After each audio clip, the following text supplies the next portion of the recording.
Hello and welcome to my channel. This video is going to be about my setup and how I make my jams.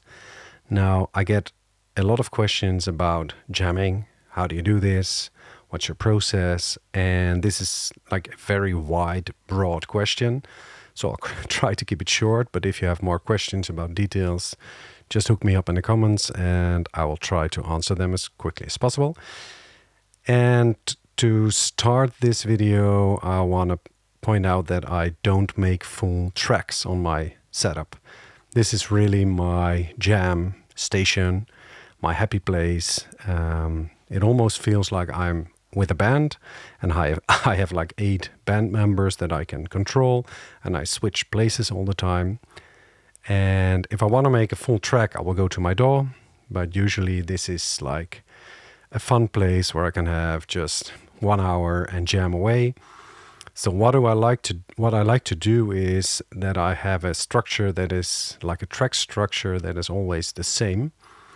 And some might find this limiting or constraining or whatever, but whenever I have a free hour and I want to jam, I don't want to have to think about routing everything and connecting everything. So I have saved a template project, and this has all the MIDI settings for all the channels already ready, set up.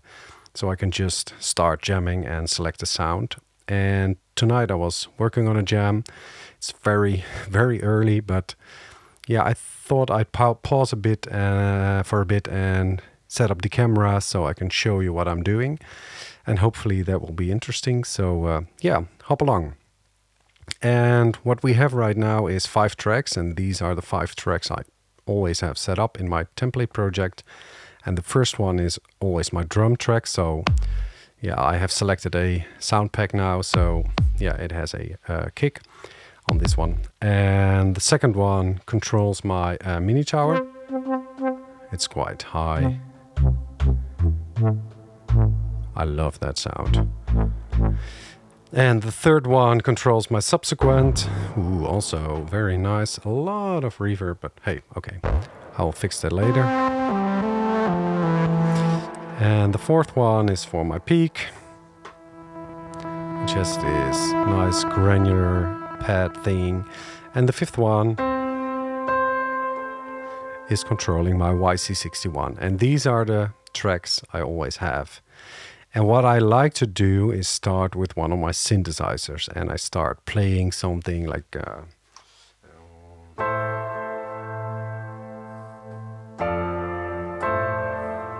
something like that. And I don't even have a tempo, but when I have a feeling it's gonna work, what I like to do is just tap this tempo on my MC-707, and I record this pattern. And usually I will try and get, let me disable everything but the kick, something like this. Like it's nothing, but it's just more musical than, you know, the metronome.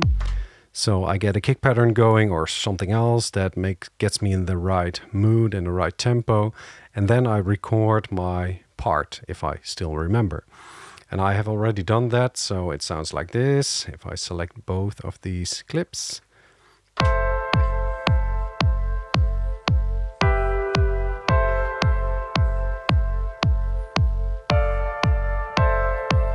And now, at this moment in my jam, it almost feels like I'm in the rehearsal room with the band, with my friends. And I mean, I can play the drummer, I can play the keyboard player, even though I'm not very good at it. But, you know, I can switch places and really start jamming with myself, essentially.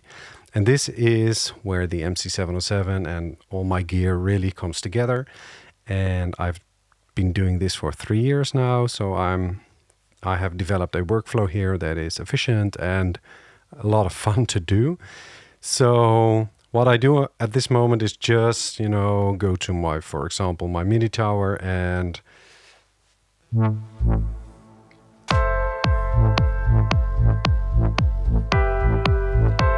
you know, just try and come up with something. I know this is very simple, but I have recorded something and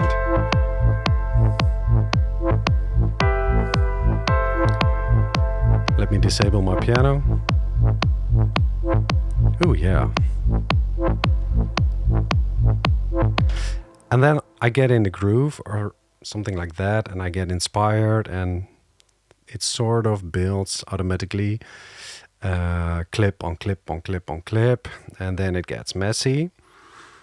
And that's where we are right now. So if I enable everything, it sounds like this.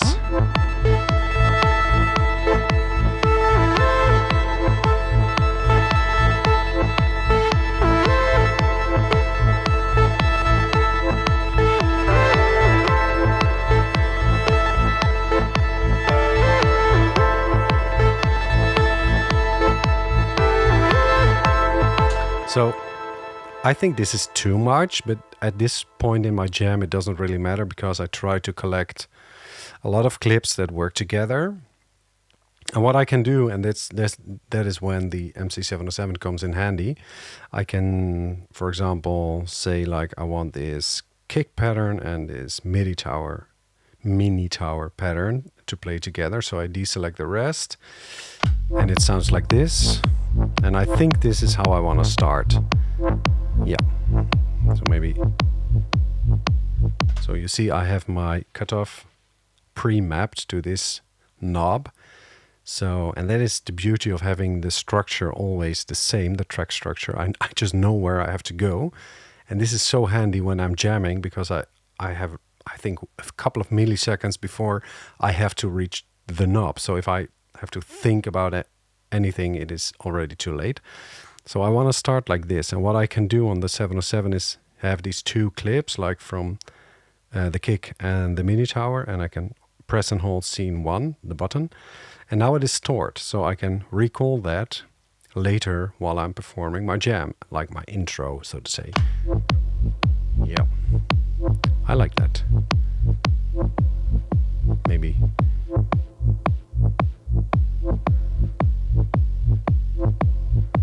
So I'm happy with this, and then I say, for example, let me introduce my piano clip as well.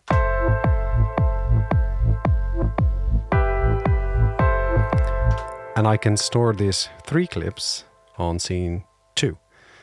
And I know in Ableton, if you want to do this, I think at least you have to make a new row. But here it doesn't work like that. So you can just select combinations of clips and store them as scenes. Now what I have to remember is to save my work. So I'll do that right now, because otherwise I will lose it. And I have done that more than once.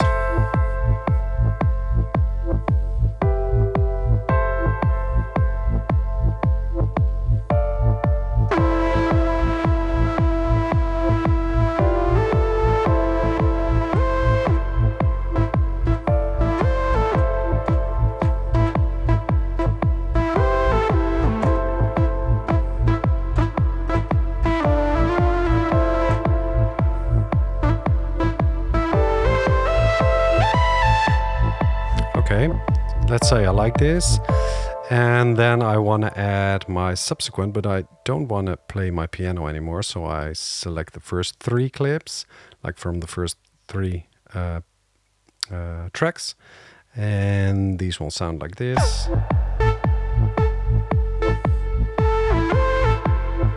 I think the subsequent is a little bit too hot, so,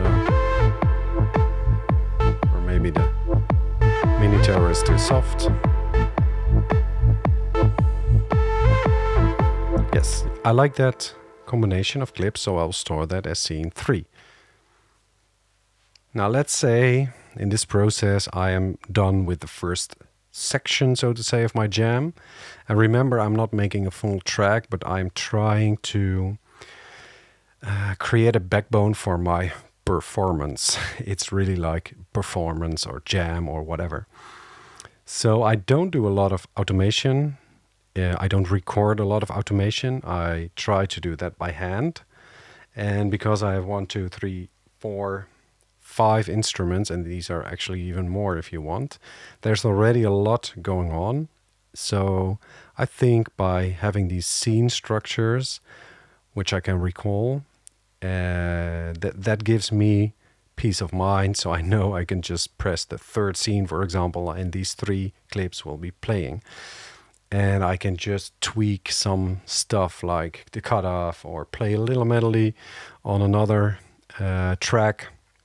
I'm not a good keyboard player, but yeah, I like to keep it live a little bit.